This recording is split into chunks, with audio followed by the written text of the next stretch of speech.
Do you owe back taxes? A tax return still unfiled? Did you forget to file for an extension? That October 15th deadline is fast approaching next Wednesday. And time's running out. If you haven't gathered all your documents or made any estimated payments, you could be soon targeted by the IRS, and they can actually do this. They can garnish your wages. They can freeze your bank accounts. They can seize your property. They can take your business and sell it. But there's help available. Tax Network USA, nationwide tax firms help taxpayers save over $1 billion in tax debt. They've assisted thousands in reducing their tax burdens, and they can help you too. Visit tnusa.com/RAV, tnusa.com/RAV, or call 1-800-905-8000 for a 100% free consultation. In one short call, the experts at Tax Network USA will guide you through some simple questions to determine how much you can save. Take action now before it's too late. Visit tnusa.com/RAV or call that number 1-800-905-8000. All right, that time of the week where we look at some, football stuff. Week 6 picks. Week 7 or 8 in college, week 6 in the NFL. Our own RAV Washington, D.C. correspondent, sports expert, I might say, Britt McHenry joins us now. All right, Britt, you ready to go? I see you're at the front of the Supreme Court. Is that? I think so. We joked in break for everyone watching that, they're going to do something. Nothing's going on in D.C. right now with the government shutdown, but maybe they will have their own opinions on their fantasy lineups. Yeah. Maybe they play fantasy. Put a big screen up on the right over there in front of the Supreme Court and just watch some football. That's cool. Yeah, all right, we could do that. The guys have put together some really cool full screens, and we call them full screens. Okay. They take up the whole screen. We can talk about very quickly. Throw the college game up there first, Ben, if you don't mind. Indiana ranked 7 at the Oregon Ducks, and I believe that is a 7-point Oregon favorite line right there. Britt, what do you think of this one? I'm going Oregon with this game. I'm still, Eric, thriving a little bit. We discussed this last week on last weekend's Battle of Florida between FSU and the University of Miami to see Florida State, since I saw them in Charlottesville, drop from 8th in the country to, I believe, 25th now, maybe lower. That was crazy, but I think UM could take the national championship. And for this, I'm going Oregon. Just such a strong, complete team for sure. I'm with you on that one. Also, let's go to the pro. Last night, I'll be honest with you, I've said bet against the Jets and Giants for years. I didn't see this one coming. Jaxson Dart lit it up against the Philadelphia Eagles. I lost, a good amount of money last night. But, hey, this is what we do. I'm going to double down on Jets. Any thoughts on the this kid's good. This Jaxson Dart guy he's got swagger. I like the combo when Jameis Winston does eating them W's and Jackson gets in on it. That meme went viral. There's a lot of heat on Brian Daboll for visiting the injury tent. If you remember in that game when Jaxson Dart was there, we'll see how the NFL fully regulates that. They're still determining it. Not a fan of Daboll. He said losing seasons. I don't think for whatever reason I just don't. He doesn't strike me as a guy who gets to the locker room. Not a huge fan of his either, but I really I'm not a fan of the Eagles. So them getting a loss is good for me. You like that. You like that. Yeah. Guys, let's throw in some of this week's games up there. They made some really cool full screens for this. So go ahead, throw it up there, Benny. It's a big game. Look at these two teams. Now look at Kansas City. They're not having a great season. Detroit's having a monster season. You have the odds there. Can you throw the odds up there? I can look to see what this is. I think it's there's only a couple of points. Oh, where are we? Here it is. Yeah, it's 2.5 points. Chiefs are favored by 2.5 at home. Taylor Swift up in the skybox acting like she's surprised every time her boyfriend catches a pass. You like that game? Which one you like? I'm taking the Lions. You will never see me, though I am biased. I'll never take the Chiefs, not this year. I think their magic run is over. Travis Kelce should focus on all the drops he has and yelling at Andy Reid on the sidelines, which we've consistently seen. The Lions talked about it this week with Dan Campbell, their head coach, saying, we have the swagger. We're going to go anywhere and bring it. They have a great defense. And this is interesting. The Chiefs are 0-3 in the one-score games that they've been facing. It's definitely a little bit of a hit. Still a strong team, but I'm taking the Lions. I like that game too.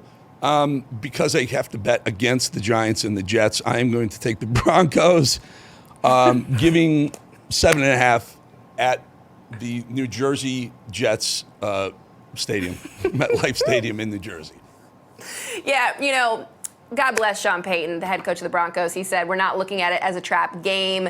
I'm looking at it, Eric, like maybe the Jets need to set up camp in London and stay there because it's still technically football that they're not used to seeing often. It's tragic. 0-5. I really feel, I grew up an AFC East fan. I feel for my friends that are Jets fans because it's just injury after injury after injury. I couldn't even list them all, but yeah, they're Broncos by far. Put your money on that. So upper right in the screen here, this is my lock of the week. Last week we went 7-3, including the lock. We had Indy last week. I like Pittsburgh here. I like Pittsburgh at home, giving 6 to Cleveland coming in. Cleveland just it's besides itself. Can't figure out how to muster up a win. Yeah, well, I agree with you. I think I'm definitely liking the Steelers. I think the Bills, too, are going to bounce back emphatically over the Falcons. Falcons never should have had that dub against the Commanders, but the Commanders were dealing with injuries. The game I'm looking forward to, Eric, is on Monday. I will be there. I should just make a photo montage. Maybe we'll do that next week of, like, where's Waldo? Where's Britt in the scene, in the crowd? So you're going to the Chicago, the Redskins game? Yeah, and I was there last year when the Commanders barely won in 7 seconds with that Hail Mary touchdown. So Jaden Daniels all week's been asked about it. I got to give it to the kid. Wait. You were there when Jaden throws the ball in the end zone last second. It goes through a couple of guys' hands, and the receiver's sitting there and falls into his lap. You were there for that game? I was there. There were some beverages in front of me, Eric.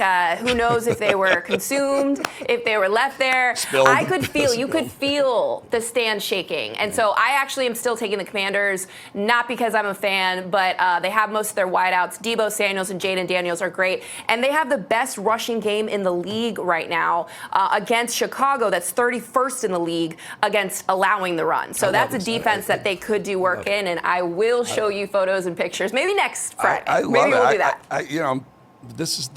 That's a great game.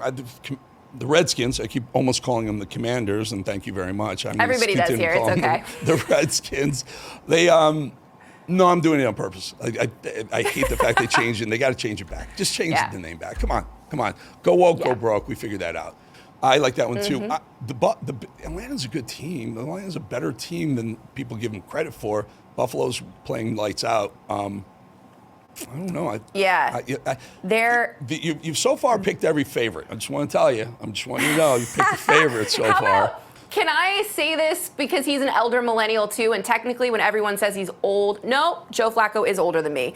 Joe Flacco will become the 4th QB to start for 2 teams within the same division since 1970. The man just keeps going. I do think he will be an infusion for Cincinnati. It's been pretty dire to watch without Joe Burrow. So I'm here for the great elders because I'm kind of in that category. Put that game up. You're actually going to say, look at the odds on this game. This is amazing. I don't think I've seen this in quite a while, certainly not in the NFL. That Green Bay upper right corner. So if you bet Green Bay, guys, you bet $100. You have to bet $1,300 to win $100 if you bet Green Bay. Now flip it over to Cincinnati, which Britt was just talking about. If you bet $100 on Cincinnati, they only give you $700. So where's that other $600 VIG spread? That's a massive VIG spread.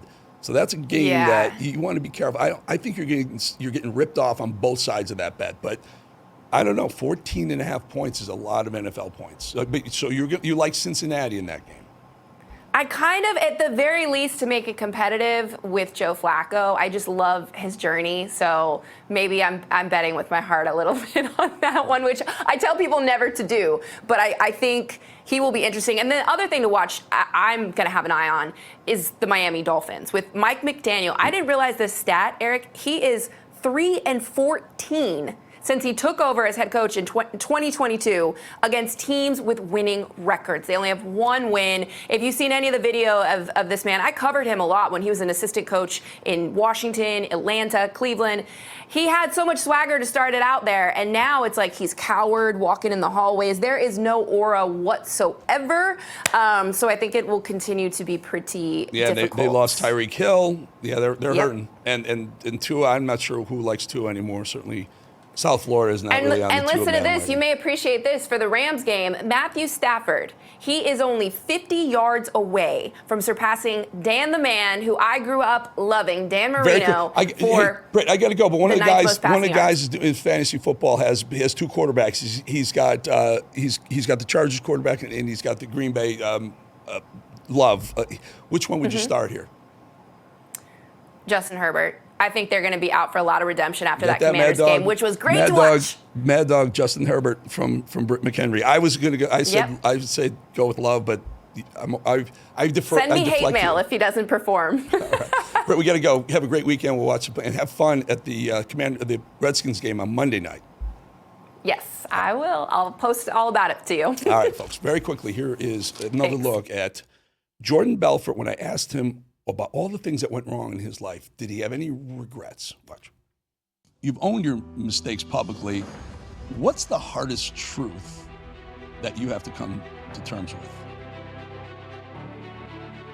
Yeah, I think that people lost money, right? Like that sucks that people lost money. And people say, oh, it's Wall Street dating. You mentioned it in passing. And they were rich people. I mean, we did not. When I was at Stratton, there were no poor people. Now, I'm not saying that makes it okay, but it's a lot less worse than calling a multimillionaire who loses a little bit of money. I also asked him about the movie. How close was the movie to his real life? And it's really fascinating. He says, exactly. And he wrote that screenplay. Just open your phone, take a picture of that, hit the yellow thing when you open it up and you hit that QR code. There's a little yellow thing. You just press it. You're subscribed. Appreciate it. Love you. Thank you. You guys are amazing. We'll be back 2.5 minutes.